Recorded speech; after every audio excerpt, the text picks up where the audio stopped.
On l'appelait Bounty Killer. Dans les ruelles de Kingston, son nom suffisait à faire trembler les criminels. Mais derrière ce surnom redouté, se cachait une vérité que personne n'aurait imaginée. Voici l'histoire incroyable d'un homme qui a changé de la Jamaïque. Une balle, un micro et une mission à la fois. Dans les années 90, Kingston vibrait au rythme du dancehall, mais aussi de la violence qui déchirait les quartiers. Au milieu de ce chaos, un jeune garçon nommé Rodney Price grandit dans les rues dangereuses de Seaview Gardens. Il voyait la misère, la faim, les gangs, mais surtout, il voyait l'injustice. Chaque nuit, un voisin disparaissait, un ami tombait, un innocent payait le prix de la rue.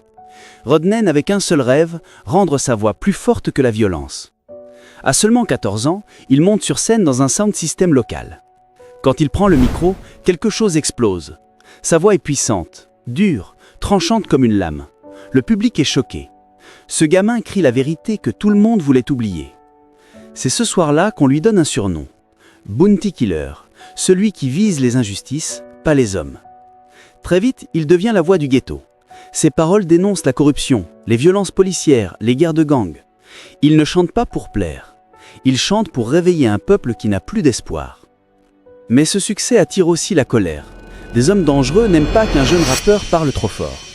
Un soir, après un concert, une fusillade éclate. Bounty Killer est touché à l'épaule. Il réalise que sa musique peut lui coûter la vie. Il a alors deux choix. Se taire pour survivre ou parler encore plus fort. Il choisit de parler. Il revient sur scène plus déterminé que jamais. Ses hits explosent. Look, Fed Up, Poor People Fed Up. À travers le monde, il devient un symbole de résistance, un drapeau vivant du dancehall conscient. Mais ce que beaucoup ignorent, c'est qu'en dehors des projecteurs, Bounty Killer aide des familles pauvres, paye des frais scolaires, finance des soins médicaux.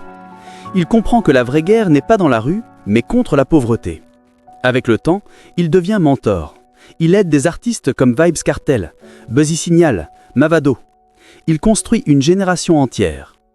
Aujourd'hui, Bounty Killer n'est plus seulement un chanteur. Il est une voix, un repère, une légende vivante du dancehall. Un homme qui a prouvé que la puissance ne vient pas des armes, mais du courage de dire la vérité, même quand tout le monde se tait.